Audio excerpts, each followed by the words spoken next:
Friends, सभी तरह के फर्टिलाइज़र और अच्छी देखभाल करने के बाद भी यदि आपका प्लांट लगातार मुरझाता जा रहा है, पौधे में ग्रोथ रुक गई है, उसमें किसी तरह के फूल नहीं आ रहे हैं, तो आज के वीडियो में मैं आपको एक असरदार तरीका बताने वाली हूँ, जिसके उपयोग से प्लांट को बिना नुकसान पहुँचाए आप फिर से हरा भरा कर सकते हैं और उसमें ढेरों फूल पा सकते हैं।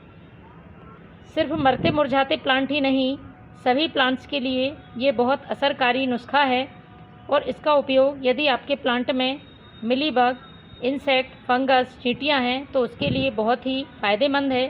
साथ ही प्लांट में फ्लावरिंग नहीं हो रही है, पौधे की ग्रोथ रुकी हुई है, तब भी आप इसका यूज़ कर सकते हैं। सभी पौधों पर बहुत ही असरदार तरीके से ये काम करता है और पौधे पर इसका रिज़ल्ट बहुत अच्छा देखने को मिलता है। आज मैं आपको अपना एक प्लांट दिखाती हूँ जो पूरी तरह से सूख चुका था। 15 दिन पहले मैंने इस नुस्खे का इस पर उपयोग किया था और अभी आप देख रहे हैं इसमें हल्की सी नई ग्रोथ होना शुरू हुई है। और देखिए, पहले के इसमें पूरे पत्ते पीले पड़कर झड़ चुके थे, पौधा ग्रोथ रुक चुका था, कोई फूल नहीं आ रहे थे, बड्स ड्रॉप हो जाती थी। इस तरह से देखिए ये बड्स ड्रॉप हो चुकी हैं, फूल नहीं खिल पा रहे थे। ये गंधराज का प्लांट है। तो 15 दिन पहले मैंने ये ट्रीटमेंट किया था, उसका मुझे पॉजिटिव रिज़ल्ट मिला। अब मैं इस पर दोबारा से यही ट्रीटमेंट करने वाली हूँ, जिससे कि आगे चलकर अच्छी फ्लावरिंग करने लगे और हरा भरा घना हो जाए। इसमें देखिए बारीक आपको दिखाई दे रहे होंगी, हल्की सी इसमें नई ग्रोथ होना शुरू हुई है। देखिए बड्स भी बनने लगी हैं। तो एक मरते हुए प्लांट को हरा भरा बनाने का ये पूरा नुस्खा आपको जानना बहुत ज़रूरी है। तो शुरू करते हैं। सबसे पहले हम इसका ट्रीटमेंट करेंगे सॉइल का। सॉइल को जब तक सही नहीं करेंगे, पौधे में हम किसी तरह के भी फर्टिलाइज़र डालेंगे, पौधे पर कोई असर नहीं होगा।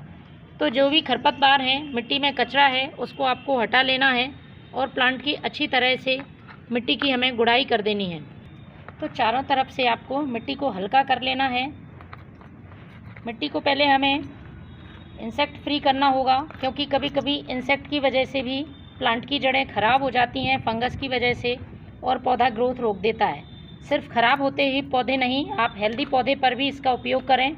यदि पौधे में फूल नहीं आ रहे हैं तो पौधे में फूल आने लगेंगे, या सब्जियों वाले पौधे हों या फिर फ्रूटिंग प्लांट्स हों, सभी पर आप इसका उपयोग कर सकते हैं। जैविक तरीका है, किसी तरह का प्लांट पर कोई साइड इफ़ेक्ट नहीं होता है। तो मिट्टी की अच्छी तरह से गुड़ाई करने के बाद आपको डालना है पॉट की साइज़ के हिसाब से 1 से 2 मुट्ठी वर्मी कंपोस्ट। पोषक तत्वों से भरपूर है, पौधे की पहले ग्रोथ को बढ़ाएगा और इसमें मौजूद जो नाइट्रोजन है वो पौधे की पत्तियों को हरा रखेगा और पौधे को घना बनाएगा। तो 2 मुट्ठी मैंने वर्मी कंपोस्ट डाल दिया है। दूसरी चीज़ जो मैं यूज़ कर रही हूँ वो है नीम खली।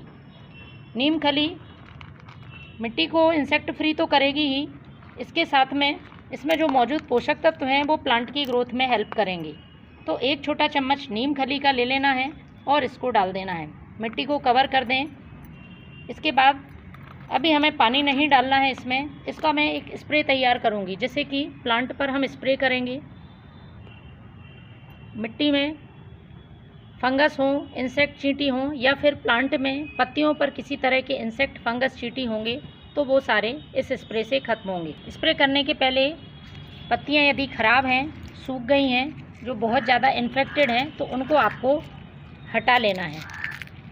इस तरह से इन्फेक्टेड पत्तियों को हटाकर फेंक दें। तो फ्रेंड्स, स्प्रे तैयार करने के लिए आपको लेना है 1 लीटर पानी। पौधों की संख्या के हिसाब से इसको आप कम ज़्यादा कर सकते हैं। उसी हिसाब से जो भी चीज़ें मैं डालने वाली हूँ उसकी मात्रा को घटा बढ़ा सकते हैं। तो सबसे पहले मैं लूँगी ये बेकिंग सोडा। हमारे सभी के घर में उपलब्ध हो जाता है। बेकिंग सोडा और बेकिंग पाउडर में अंतर होता है। ये बेकिंग पाउडर नहीं है। जो सोडा हम पापड़ में यूज़ करते हैं वही खाने वाला सोडा, मीठा सोडा हमें यूज़ करना है। एक नेचुरल फंगिसाइड और इंसेक्टिसाइड की तरह काम करता है, लेकिन इसकी हमें ज़्यादा मात्रा यूज़ नहीं करनी है। एल्कलाइन नेचर का होने की वजह से प्लांट की सॉइल के पीएच को गड़बड़ कर सकता है, इसलिए आपको कम मात्रा में ही डालना है। तो 1 लीटर पानी में आपको लेना है 1/4 चम्मच ये बेकिंग सोडा। छोटे चम्मच से माप करनी है और इसको हमें डाल देना है। आप अपने सभी हेल्दी प्लांट पर भी महीने में 1 बार इस स्प्रे को कर सकते हैं। इससे प्लांट में इंसेक्ट फंगस नहीं होंगे। दूसरी चीज़ मैं यूज़ करूँगी ये नीम ऑयल। आप कोई सा भी नीम ऑयल इस्तेमाल कर सकते हैं। नीम ऑयल प्लांट को इंसेक्ट फंगस से बचाने के लिए बहुत ही फ़ायदेमंद होता है। ये वाटर सॉल्युबल नीम ऑयल है, पानी में आसानी से घुल जाता है। यदि आपके पास ये नहीं है तो आप कोई सा भी नीम ऑयल इस्तेमाल करें, साथ में उसमें किसी भी डिश वॉश या शैम्पू की 5 से 6 बूंदें मिला लें। तो वाटर सॉल्युबल नीम ऑयल का मैं इस्तेमाल कर रही हूँ, इसलिए मैं शैम्पू या डिश वॉश यूज़ नहीं करूँगी। इसकी हमें ज़्यादा मात्रा यूज़ नहीं करनी है। 1 से 2 ml बूंदों में माप करें तो 3 से 4 बूंदें ही आपकी इसको इस्तेमाल करना है। इस तरह से देखिए, ज़्यादा नहीं डालना है। इस तरह से पानी में इस नीम ऑयल को डाल देना है और अच्छी तरह से इसको मिक्स कर लेना है। देखिए पानी का कलर चेंज हो गया है। इसको हमें स्प्रे बॉटल में भर लेना है। इसके बाद हम इसको प्लांट पर स्प्रे करेंगे। फ्रेंड्स ध्यान रखें, सुबह या शाम के समय स्प्रे करना है। बहुत तेज़ धूप में आप इसको स्प्रे ना करें और जल्दी जल्दी नहीं करना है। इन्फेक्टेड प्लांट है तो 15 दिन में एक बार, और हेल्दी प्लांट है तो महीने में एक बार ही इसका यूज़ करें, क्योंकि हमने इसमें बेकिंग सोडा का इस्तेमाल किया है जो कि एल्कलाइन नेचर का होता है। मैंने आपको पहले भी बता दिया है। अब हमें इसको अपने प्लांट पर स्प्रे कर देना है। अच्छी तरह से स्प्रे कर दें।